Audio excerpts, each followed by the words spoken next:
بسم اللہ الرحمن الرحیم، اللہم صلی علی محمد وآل محمد وعجل فرجہم۔ شروع کرتی ہوں اللہ کے نام سے جو بڑا مہربان اور نہایت ہی رحم کرنے والا ہے، اور تمام درود و سلام ہو محمد اور آل محمد کی ذات گرامی پر۔ السلام علیکم ناظرین، کیسے ہیں آپ سب لوگ؟ امید کرتی ہوں کہ آپ سب لوگ الحمدللہ بخیر و عافیت ہوں گے۔ پروردگار عالم ہم سب کے نماز روزوں کو قبول فرمائیں اور آپ سب کی تمام جائز حاجات کو پوری فرمائیں۔ ماہ رمضان المبارک کے 14ویں دن کی دعا۔ بسم اللہ الرحمن الرحیم، اللہم لا تؤاخذنی فیہ بالعثرات وأقلنی فیہ من الخطایا والحفوات ولا تجعلنی فیہ غرضا للبلایا والآفات بعزتک یا عز المسلمین۔ ترجمہ: میرے معبود، آج کے دن میری لغزشوں پر میرا مواخذہ نہ فرما، اور اس میں میری خطاؤں اور لغزشوں کو درگزر فرما، اور اس میں مجھے آفتوں اور مصیبتوں کا نشانہ قرار نہ دے۔ تجھے تیری عزت کا واسطہ، اے مسلمین کی عزت۔ ناظرین، آج کی اس دعا میں سب سے پہلی چیز جو ہم خدا کی بارگاہ میں اپنے لیے طلب کر رہے ہیں، اللہم لا تؤاخذنی فیہ بالعثرات، کہ پروردگارہ آج کے دن میری لغزشوں پر میرا مواخذہ نہ کرنا۔ ناظرین، اثرات کے معنی لغزش کے ہیں، یا آسان لفظوں میں اگر کہوں تو ڈگمگانے کے ہیں۔ لغزش گرنے سے پہلے والے مرحلے کا نام ہے، اسی لیے کسی کا پیر اگر لغزش کھاتا ہے تو اس بات کا امکان ہے کہ وہ ڈگمگا کے پھر سے کھڑا ہو جائے اور اپنے تعادل کو برقرار رکھتے ہوئے اپنی حفاظت کر لے، اور اس بات کا بھی امکان ہے کہ وہ گر ہی پڑے۔ لیکن اس دعا میں لغزش سے مراد رذائل اخلاقی ہیں، وہ گناہ ہیں کہ جن میں پھنس کر انسان ایسے گڈھے میں گرنے لگتا ہے کہ اگر غفلت کا شکار یا اپنی خطاؤں میں سرمست ہو تو پھر گناہ کی کھائی اس کا مقدر بن جاتی ہے۔ اور اسی لیے مولا کائنات دعائے کمیل میں ارشاد فرماتے ہیں، اللہم مولایا کم من قبیح سترتا وکم من فادح من البلاء عقلتا وکم من اسار وقیتا، کہ خدایا میری کتنے ہی عیب ہیں جنہیں تو نے چھپا دیا ہے، اور کتنی ہی عظیم بلائیں ہیں جن سے تو نے بچایا ہے، اور کتنی ہی ٹھوکریں ہیں جن سے تو نے سنبھالا ہے۔ تو ناظرین، انسان ہمیشہ لغزشوں میں گرفتار ہے، ہمیشہ لغزشوں سے گھرا ہوا ہے۔ اگر خدا کی نظر کرم نہ ہوتی تو نہ جانے ہم کس گناہ کی کھائی میں گرے ہوئے ہوتے، کون سی گناہ کی کھائی ہمارا مقدر بن جاتی۔ تو اب سوال یہ ہوتا ہے کہ ہم کیوں اتنا لغزشوں کا شکار ہوتے ہیں؟ تو ناظرین، آپ نے دیکھا ہوگا کچھ دکانوں کو کہ ان کو سیل کر دیا جاتا ہے اور انہیں کاروبار کرنے اور کمانے کی اجازت نہیں دی جاتی ہے، جبکہ وہ دکان شہر کے بہت ہی اچھے اور بہت ہی اہم نقطے پر واقع ہوتی ہے کہ اگر دکاندار اصول و ضوابط اور قوانین کا خیال رکھتے ہوئے کاروبار کرے تو اسے بڑا ہی فائدہ ہو سکتا ہے۔ مگر ایک وقت ایسا آتا ہے کہ اس دکان کو سیل کر دیا جاتا ہے۔ کیونکہ اس نے بار بار سمجھانے اور نوٹس دیے جانے کے باوجود قوانین کی خلاف ورزی کی ہوتی ہے، اور نتیجہ یہ ہوتا ہے کہ اسے سیل کر دیا جاتا ہے اور اس کے کاروباری پرمٹ کو باطل قرار دے دیا جاتا ہے۔ تو ناظرین، ہماری آنکھیں، ہمارے کان، ہمارا دل، ہمارا دماغ بھی بالکل اسی دکان کی مانند ہے کہ جس کے ذریعے ایک اچھا کاروبار کرتے ہوئے بڑا ہی منافع کمایا جا سکتا ہے۔ خداوند عالم نے ہمیں یہ نعمتیں دی ہیں تاکہ ان کو ہم بیچ کر ان کے ذریعے سے جنت کا سودا کر لیں، یعنی ان کے ذریعے ہم جنت کا سودا کر سکیں۔ آنکھیں دی ہیں تاکہ خدا کی نشانیاں، نیک مناظر دیکھ کر عبرت حاصل کریں۔ کان دیے ہیں تاکہ اس کی آیات اور نیک باتیں سن کر سبق لیں۔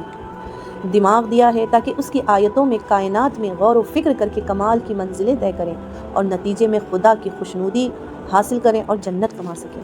لیکن کبھی کبھی ہمارے وجود کی یہ دکانیں اتنا خلاف ورزی کرتی ہیں کہ خداوند عالم بھی انہیں سیل کر دیتا ہے، اور نتیجہ یہ ہوتا ہے کہ آنکھیں ہوتی ہیں مگر دیکھتی نہیں، کان ہوتے ہیں مگر سنتے نہیں، دماغ ہوتا ہے مگر سمجھتا نہیں۔ جب انسان نافرمانیوں پر اتر آتا ہے اور مسلسل لغزشوں کا شکار ہو کر کفر کی منزلوں تک پہنچ جاتا ہے تو اس کے دل و دماغ، کان اور اس کی آنکھوں پر مہر لگا دی جاتی ہے۔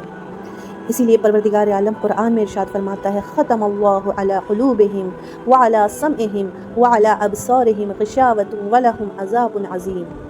کہ ہم نے ان کے دلوں اور کانوں پر گویا مہر لگا دی ہے کہ نہ کچھ سنتے ہیں اور نہ سمجھتے ہیں، اور آنکھوں پر بھی پردے پڑ گئے ہیں، اور ان کے لیے آخرت میں عظیم عذاب ہے۔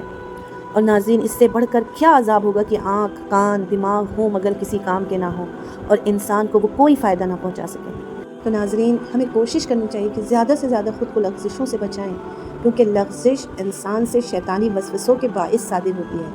اور شیطانی وسوسے گزشتہ گناہوں کا نتیجہ ہوتے ہیں جو انسان کے دوسرے گناہوں کا راستہ فراہم کرتے ہیں۔ یعنی ہماری لغزشیں شیطان کو موقع فراہم کر دیتی کہ وہ ہمیں مزید گناہوں کے اندھیروں میں دھکیلتا چلا جائے، اور یہی وجہ ہے کہ ہم اس کے بعد کے جملے میں خدا کی بارگاہ میں اپنے لیے طلب کر رہے ہیں وَأَقِلْنِي فِيهِ مِنَ الْخَطَايَا وَالْحَفَوَاتِ، اور پروردگارہ ہمارے گناہوں سے درگزر فرما اور انہیں بخش دے۔ ناظرین، انسان غلطیوں اور لغزشوں کا مجسمہ ہے، وہ چاہتا بھی نہیں ہے مگر پھر بھی اس سے گناہ ہو جاتے ہیں، خطائیں سرزد ہو جاتی ہیں۔ لیکن شجاع انسان وہ ہے جو ان غلطیوں کا اعتراف کرے اور اپنے آپ کو خالق کی بارگاہ میں اس عادل مطلق کی عدالت میں پیش کرے اور اعتراف کرے کہ خدایا میں گنہگار ہوں، میں نے نادانی کی ہے، میں شہوت نفس کی وجہ سے میں نے گناہ کیا ہے، لیکن میرے پروردگار تو ارحم الراحمین ہے۔ اے میرے مالک، میں اپنے گناہوں پر نادم ہوں، پشیمان ہوں، میرے گناہوں کی مغفرت فرما، تاکہ میں اس قابل بن سکوں کہ تیرے مہینے میں تیری رحمت، تیری برکت اور مغفرت کے دسترخوان پر مہمان بن کے آؤں، اور تو ضرور ہماری دعا کو قبول کرے گا۔ ناظرین، اسی لیے تیسرے جملے میں ہم خدا کی بارگاہ میں طلب کر رہے ہیں وَلَا تَجْعَلْنِي فِيهِ غَرَضًا لِلْبَلَايَا وَالْآفَاتِ، کہ پروردگارہ اس مہینے میں ہمیں بلاؤں کا نشانہ نہ بنا، ہمیں آفتوں کا نشانہ نہ بنا۔ ناظرین، دنیا دار بلا ہے، یہاں انسان مسلسل کسی نہ کسی بلا میں گرفتار رہتا ہے، کسی نہ کسی پریشانی میں گرفتار رہتا ہے، لیکن دنیا کے حادثات کو اللہ نے اس حد تک انسان کے اعمال کے تابع بنا دیا ہے کہ اگر انسان اللہ کی اطاعت اور فرمانبرداری کرے اور اس کی بندگی کرے تو خداوند عالم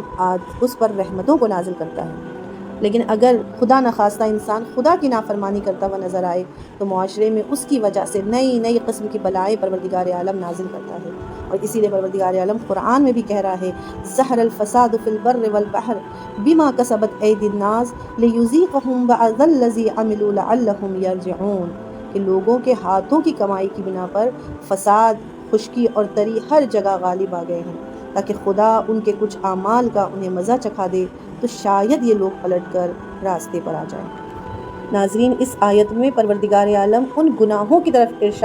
اشارہ فرما رہا ہے کہ جس کی وجہ سے سب لوگ پریشانیوں میں گرفتار ہو جاتے ہیں۔ علامہ طباطبائی رحمۃ اللہ علیہ اس آیت کے بارے میں فرماتے تھے کہ انسان کے اعمال اور انسان کی تکوینی زندگی کے درمیان بہت گہرا تعلق پایا جاتا ہے۔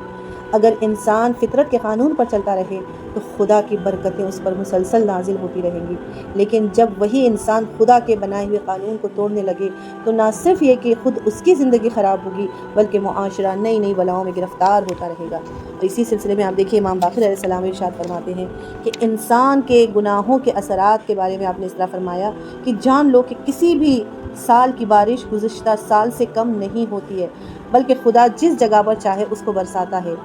لیکن جب معاشرے میں لوگ گناہوں کے مرتکب ہونے لگتے ہیں تو خدا اس حصے کی بارش وہاں نہیں برساتا اور اس بارش کو بڑے بڑے وسیع بیابانوں اور پہاڑوں میں برسا دیتا ہے۔